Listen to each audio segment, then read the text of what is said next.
Welcome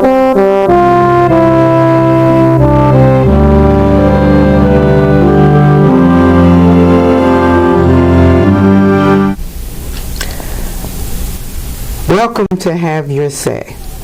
I am Diana Robertson, President of the Mainline Branch NAACP, and I'm very happy to have with me as my guest today, Anita Friday, who is the founder, director of Open Hearts, A Path for Racial Healing. Welcome, Anita. Thank you, Diana. Thank you for having me. So why don't you just say a little bit about Open Hearts, and we'll move on from there. Yeah, so Open Hearts is a business that I started about 5 years ago.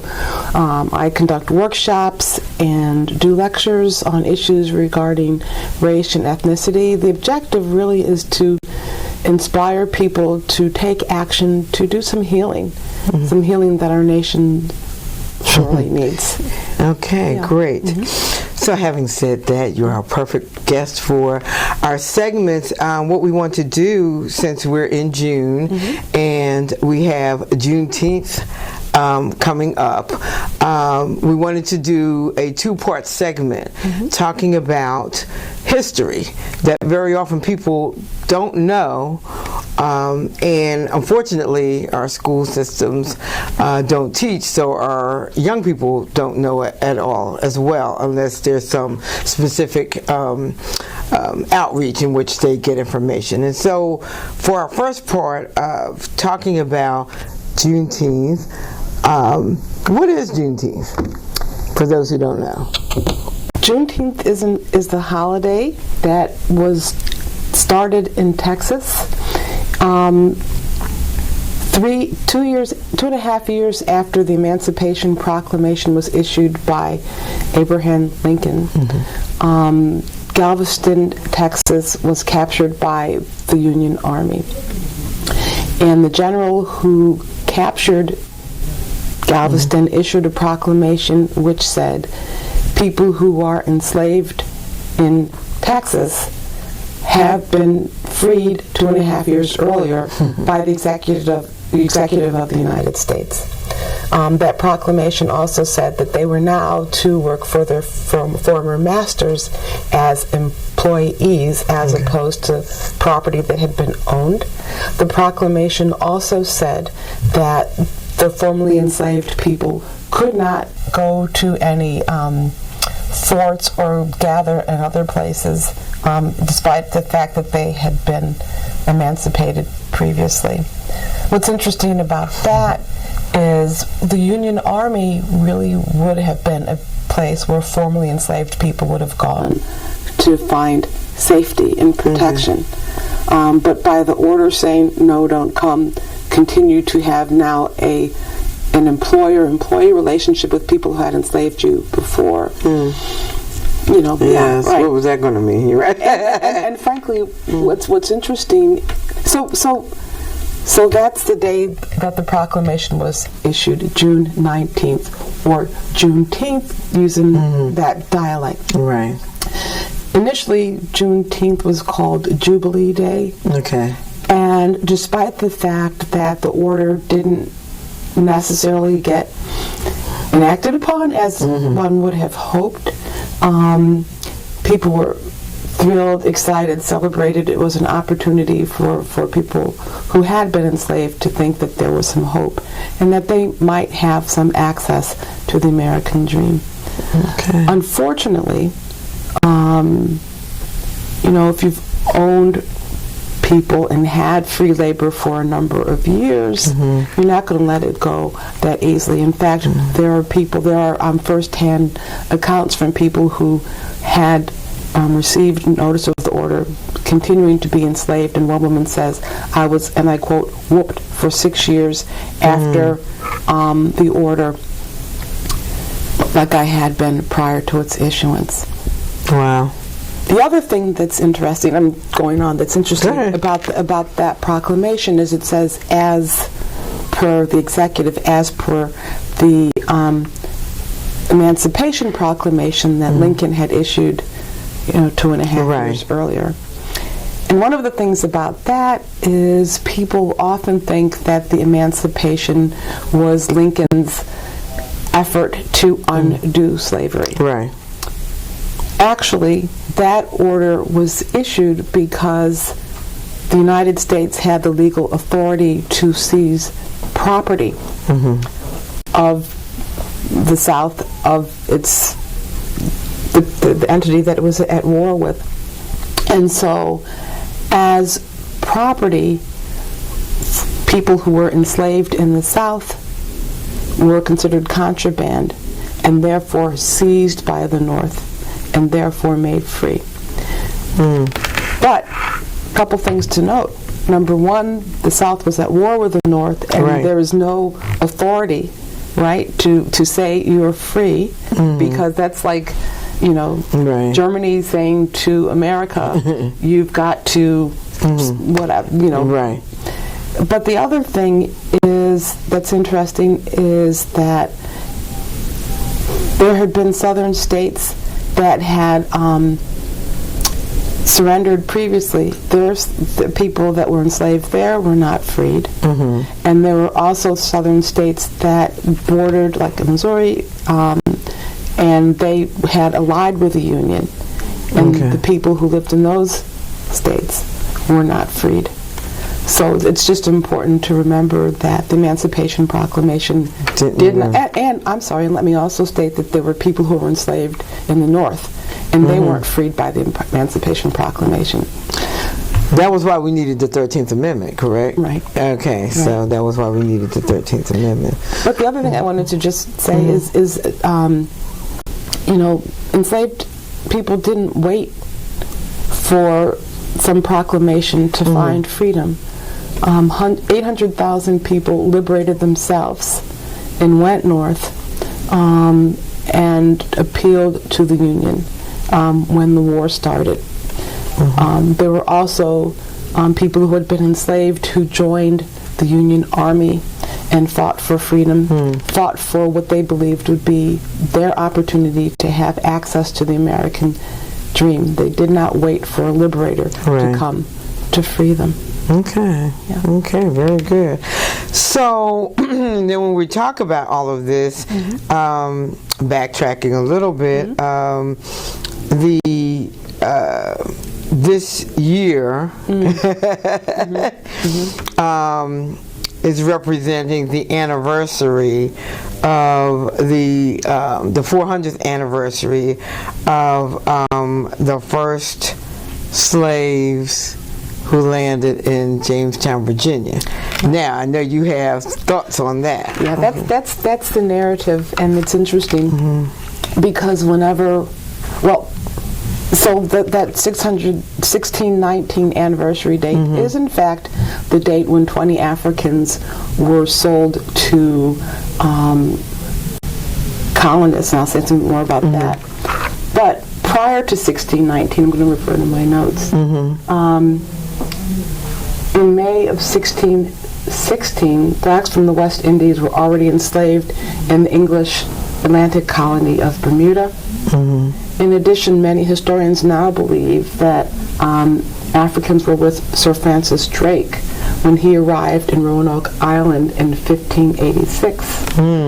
And also in 1526, there was a Spanish expedition to what is now South Carolina, and Africans were a part of that expedition.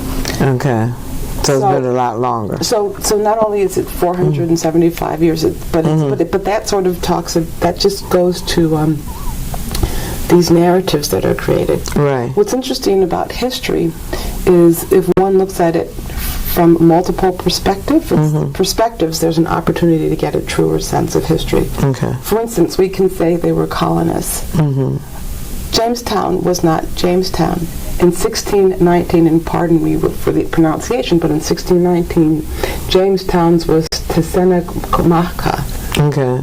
That was the name of the land for the people who lived there. All right. So the 1619 narrative that talks about colonists from a native perspective is a time when invaders and aliens were illegal aliens were on their property.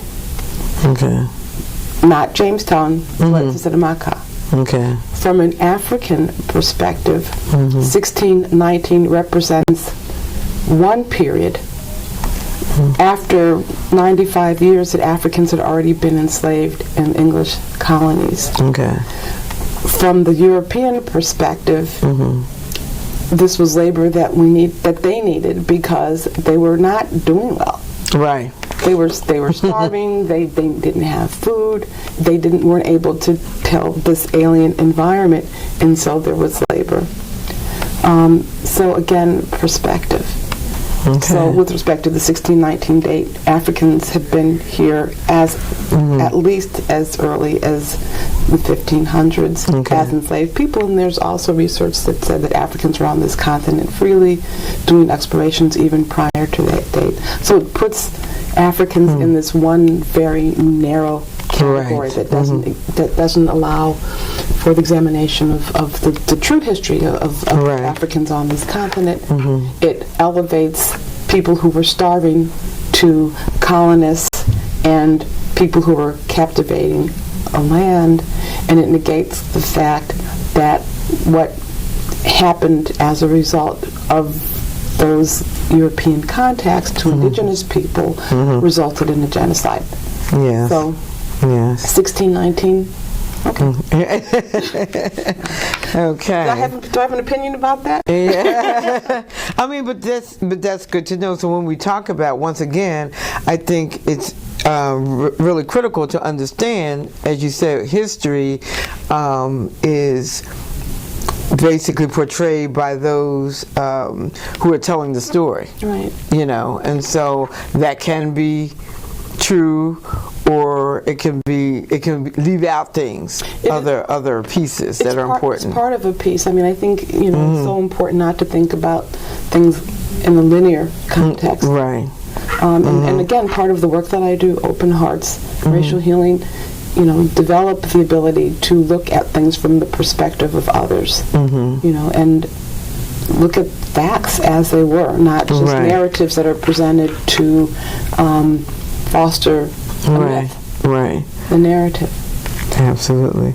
And I think the other part of that is that, what are your thoughts on, part of my thoughts is that because of things that took place so long ago, is also a reason why there's still the struggle of people of color. There's still that struggle because of the narrative, the thoughts, the things that actually did take place, is still impacting all of the above. Our lives all of the above. Today. Okay. Yeah. I mean, one has to ask, why does history not say these people were impacted? And this is what Jamestown was called by those who lived here. What interest is served by that? Right. By that omission.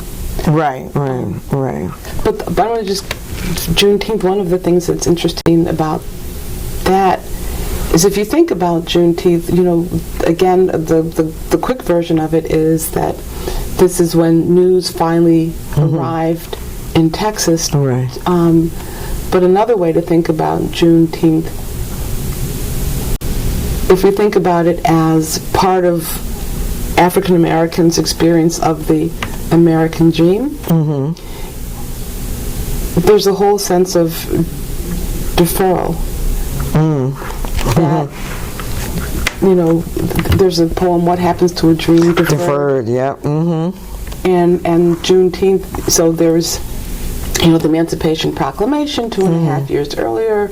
There's the Order Number 3, and then subsequently there's the 13th, 14th, and 15th Amendment. And those are all steps that were a part of allowing African Americans, enslaved people, to have access to that American dream. But it has never sort of come at once, and there's not been complete access.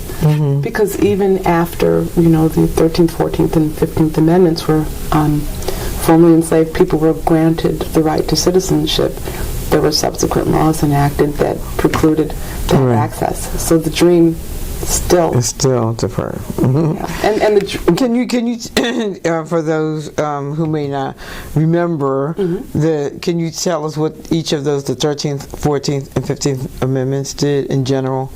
Generally, what they did was say that slavery was abolished in America, except in cases of people who have been convicted of a crime. Right.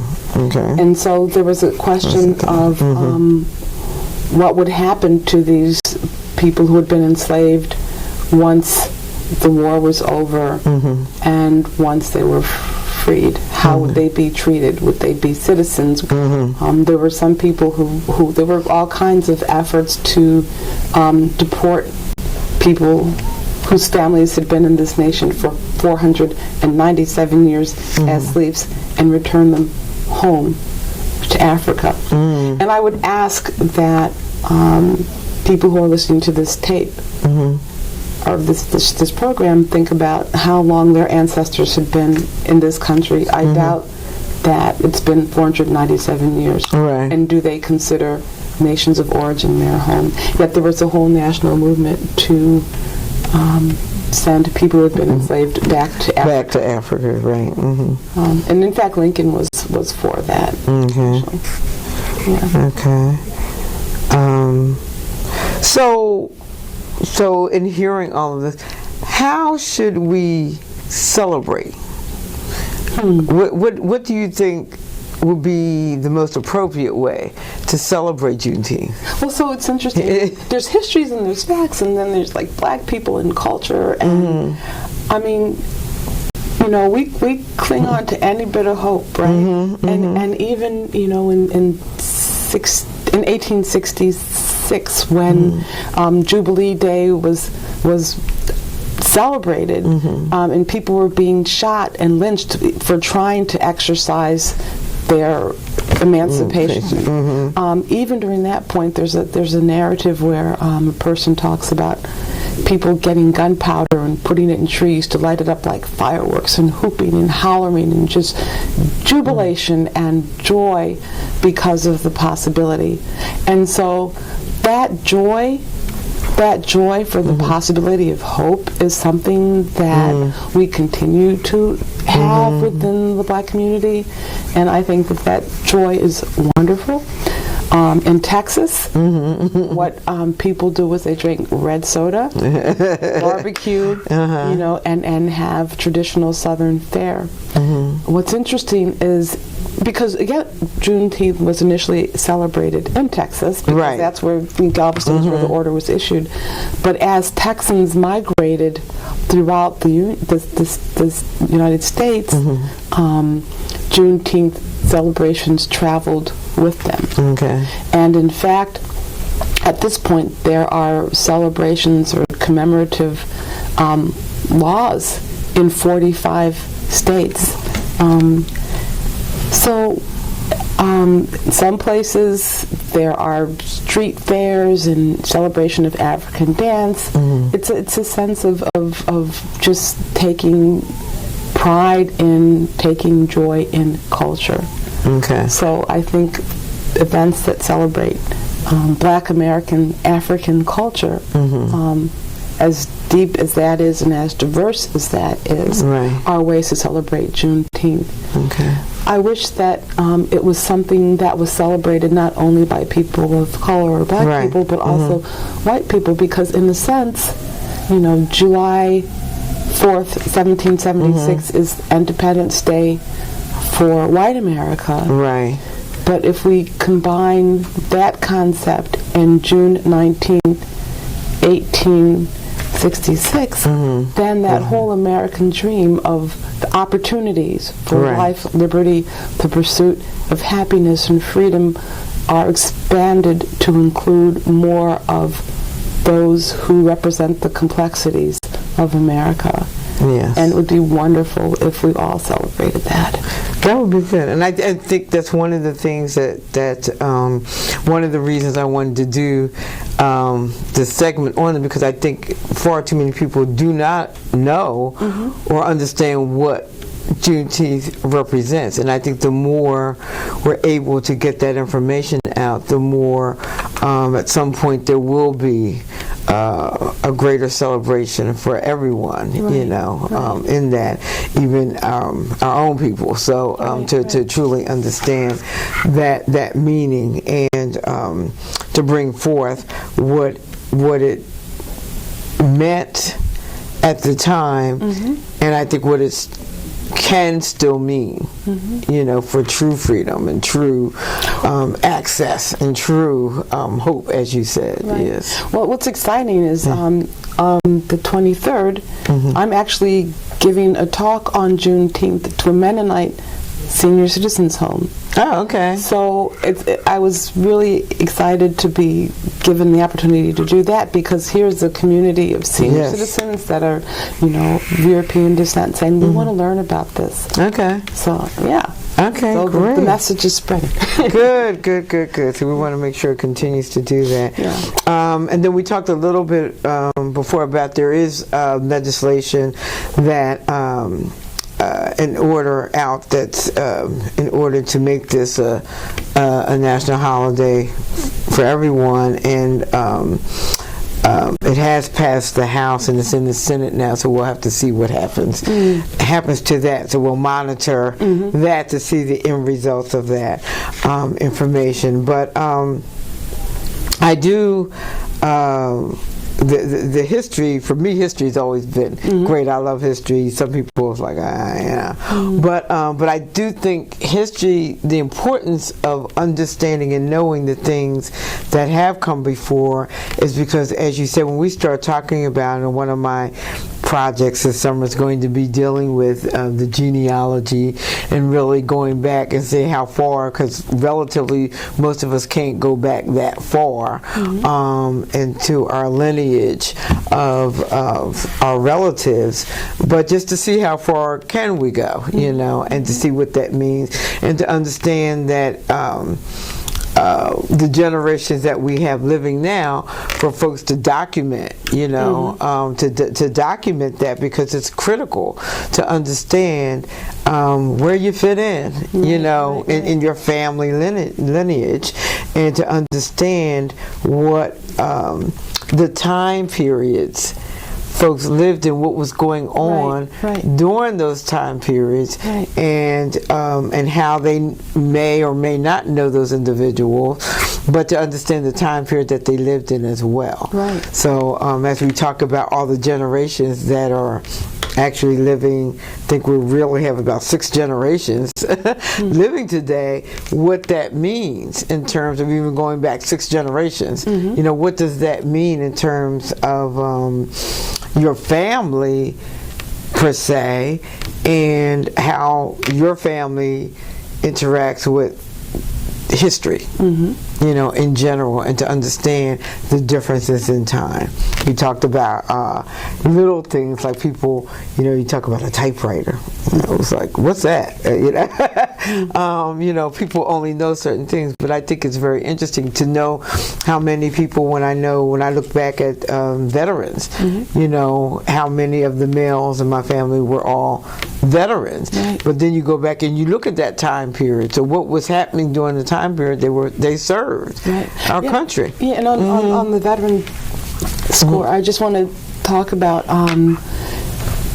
when people left.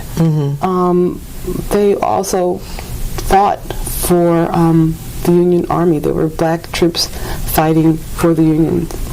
But I'm reading an interesting book now about narratives from people who were enslaved, and one man talks about how he was taken to go with his owner to the Southern Army, and they were to take care of them and dress them and perform all of the tasks for their masters who were fighting for the Confederacy.